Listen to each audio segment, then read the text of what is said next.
AFP LLC, we're back again, and with this video we're going to take a look at the boilers. We're going to take hopefully salty water from the ocean or from a salt sea or a salt lake, and we're going to take that, and as it runs through the heating process, it'll be sent through another process that is going to distill half of the salt water out into freshwater-ish. And then that water is going to be funneled into a wetland. So let's go ahead and take a look at these boilers, and we'll see you in the next video where we talk about the turbines. AFP LLC. Let's go to the video.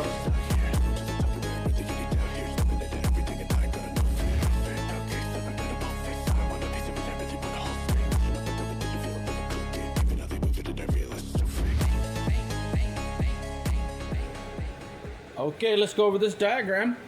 What we have here is explaining the water that's going to go into the turbines for the agro-filter power plant.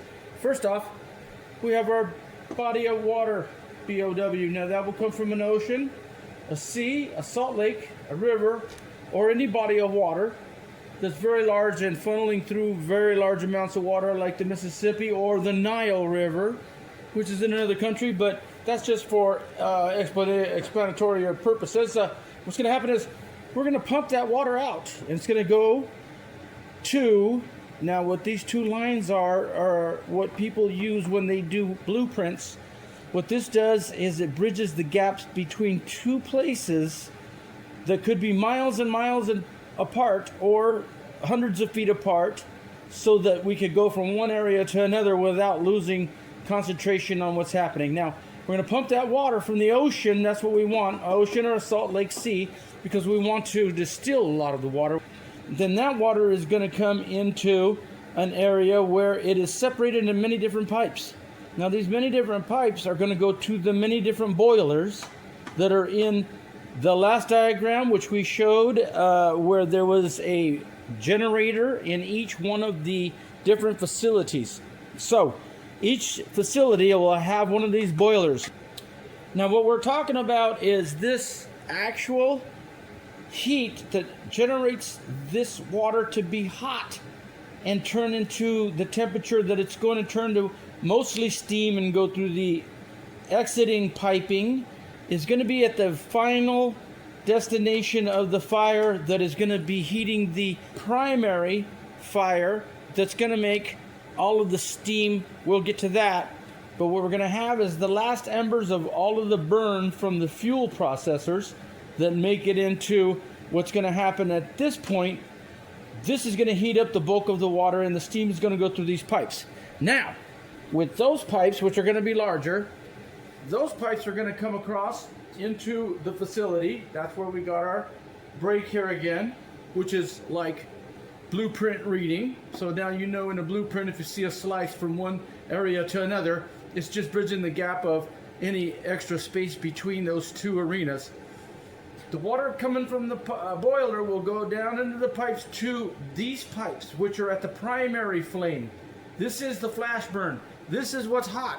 And what's going to happen is these pipes are going to end up going to even smaller pipes, which are going to go to smaller pipes, which will go to smaller pipes. And as this vaporizes into steam, it'll pressurize it and get into even smaller and smaller and smaller and smaller, to where it comes out at immense pressure that builds.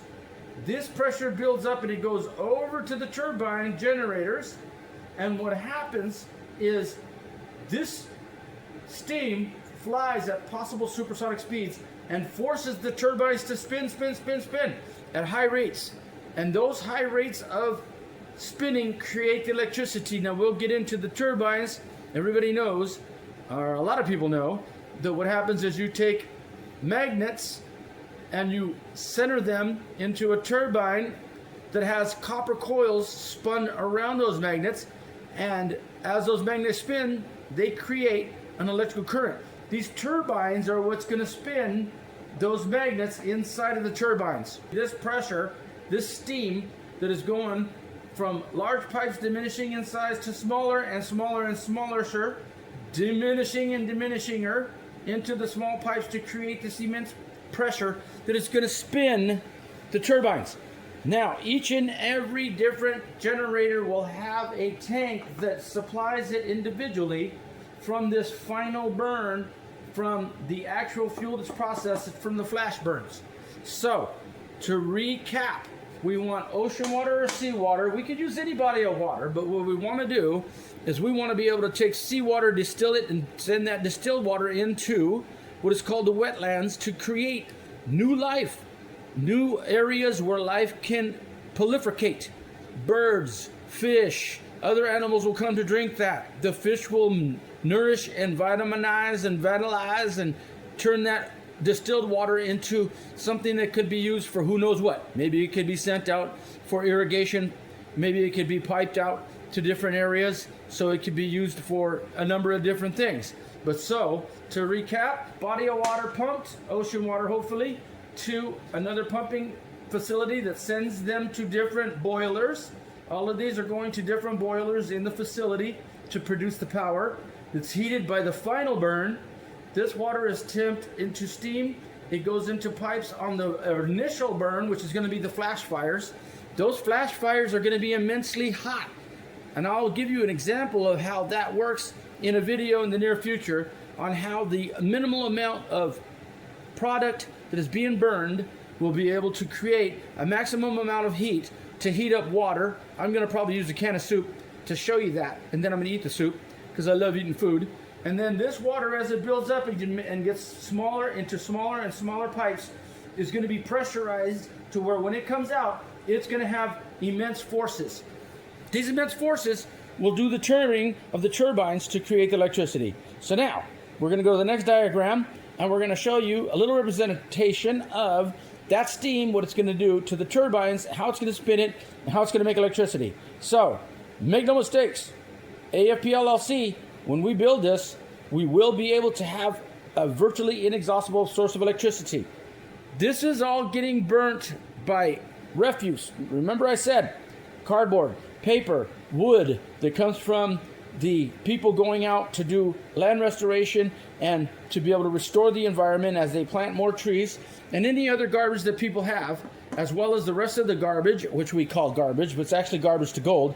This refuge will be separated, and in these different arenas of turbines, they'll supply electricity to the different facilities, like the steel and metal processing facility, the plastic facility, where we want to make sure we have enough electricity to run the plastiline process from that one genius man who I still have not heard from, but want to contact him about this, to be able to make plastic diesel, plastic jet fuel, and plastiline for gas for the vehicles, for the facility, and for everybody else, so that we can cut down the fossil fuels.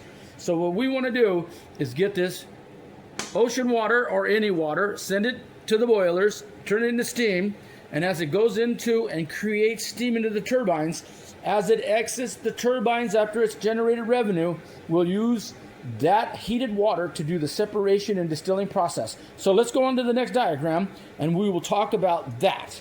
Now, AgriFilter Power Plant will be the result of the AgriFilter Project LLC. If you are wanting to see something like this that will get rid of almost all pollution, will help to get rid of the homeless problem, because those are going to be the fuel processors who are doing what they're doing now, going through the garbage and separating the metal from the glass from the plastic and then all the paper so that they can make some money to get some food and drugs. Then we want to be able to have them do this, and eventually they can get off of the drugs because they'll have something to do besides running around to get money for drugs.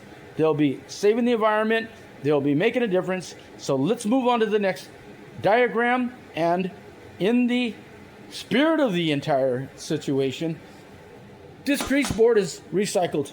I'm using this grease board, and it's doing the work that a regular brand new grease board would do. As you can see, it's kind of messed up, and then when I'm done doing the diagrams on this sucker, it'll go into the AgriFilter Power Plant if there was one. If not, well, I guess it'll go into some sort of recycling, or maybe I'll burn it and make a fire and cook some food with it. Either or, it's going to be turned into fuel. How about that, ladies and germs? Let's go to the next diagram. AFP LLC, we're back, and we're in your face.